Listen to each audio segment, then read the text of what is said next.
जय हिंद दोस्तों। देखिए, पिछले वीडियो में हमने राज्य विधानमंडल भाग 6 में हमने आर्टिकल 168 को कंप्लीट किया था। दो आर्टिकल्स देखे थे, 167 एंड 168। आज हम आर्टिकल 169 देखेंगे। ठीक है, पिछले वीडियो ना देखा हो तो वीडियो देखिएगा और प्लीज चैनल को लाइक सब्सक्राइब जरूर कर दीजिए। देखिए, आर्टिकल 169 राज्यों में विधान परिषदों का उत्साधन या सृजन। देखिए, इसका क्या है, राज्यों में इसका मतलब इस आर्टिकल में क्या है, अगर किसी राज्य में विधान परिषद का निर्माण करना है या उस जो विधान परिषद पहले से है उसको खत्म करना है तो एक प्रक्रिया बताइए कि कैसे होगा। ठीक है, मैं सरल शब्दों में आपको बता रही हूँ, इस आर्टिकल में यही दिया है। ठीक है, जैसे एक एग्जाम्पल देखते हैं, पश्चिम बंगाल विधान परिषद का उन्मूलन 1969। ठीक है, पश्चिम बंगाल में विधान परिषद को हटाया गया था।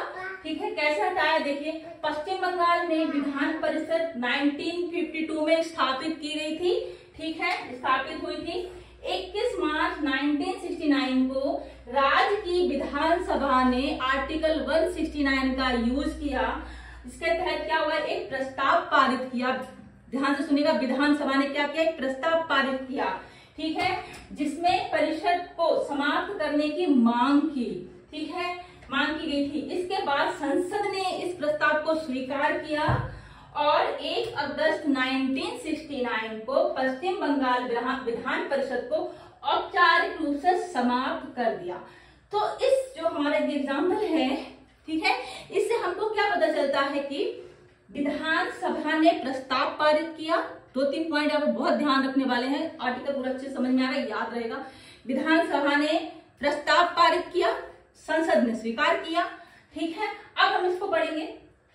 इस अनुच्छेद राज्यों को यह अधिकार देता है कि वे अपनी विधान परिषद को स्थापित करें या विलोपित करें या अवॉलिश करें, हटा दें। ठीक है, राज्य विधानमंडल का प्रस्ताव। ठीक है, राज्य विधानमंडल का प्रस्ताव, यदि किसी राज्य की विधानसभा, ठीक है, एक विशेष बहुमत और कुल सदस्य संख्या का कम से कम 2/3 से एक प्रस्ताव पारित करती है। आपको इसमें क्या ध्यान रखना है, 2/3 से एक प्रस्ताव को पारित करती है कि उस राज्य के लिए विधान परिषद का सृजन या समाप्ति की जानी चाहिए। तो ठीक है, या तो आप निर्माण भी करा सकते हैं प्रस्ताव पारित करके, और पहले से विधान परिषद है तो उसे समाप्त भी करा सकते हैं। ठीक है, तो जो संसद की शक्ति कहाँ आती है, उस प्रस्ताव के आधार पर भारतीय संसद एक विधेयक द्वारा उस राज्य के लिए विधान परिषद का गठन कर देगी या उन्मूलन कर देगी।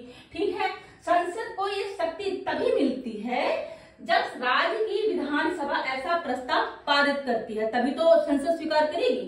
ठीक है, संसद द्वारा पारित ऐसा कानून संविधान संशोधन नहीं कहा जा सकता, it's a only ordinary bill. ठीक है, एक से साधारण बिल होता है। ठीक है, इस संविधान संशोधन इसको नहीं माना जाता। तो ये पॉइंट थे, आई थिंक हमने पश्चिम बंगाल का उदाहरण लेके समझा। अब आर्टिकल को आप नहीं भूलेंगे, किस तरह से विधान परिषद को हटा, अगर पहले से है तो स्थापित है तो उसका हटा दिया जाता है या फिर निर्माण भी होता है। ठीक है, अब हम नेक्स्ट जो देखते हैं, नेक्स्ट आर्टिकल हमारा 170 आर्टिकल आता है। ठीक है, ये आर्टिकल भी इंपॉर्टेंट है। राज्य विधानसभाओं की संरचना बताई गई है। ठीक है, राज्य विधानसभाओं की संरचना। ठीक है, देखिए, यह अनुच्छेद बताता है कि राज्यों की विधानसभाएं कैसी होंगी, उसमें कितने सदस्य होंगे और उन्हें कैसे चुना जाएगा। देखिए, विधानसभा का गठन, हर राज्य में एक विधानसभा होगी। ठीक है, इसके सदस्य जनता द्वारा चुने जाते हैं, डायरेक्ट चुनाव होते हैं। आपने सुने होंगे विधानसभा चुनाव, लोकसभा चुनाव। अगले वीडियो में हम कितने प्रकार के चुनाव भारत में होते हैं, इसका एक अगले वीडियो में हम बताएंगे। चीजें बहुत अच्छे से क्लियर होने वाली हैं नेक्स्ट वीडियो में। ठीक है, अभी इतना समझिए, विधानसभा के चुनाव होते हैं।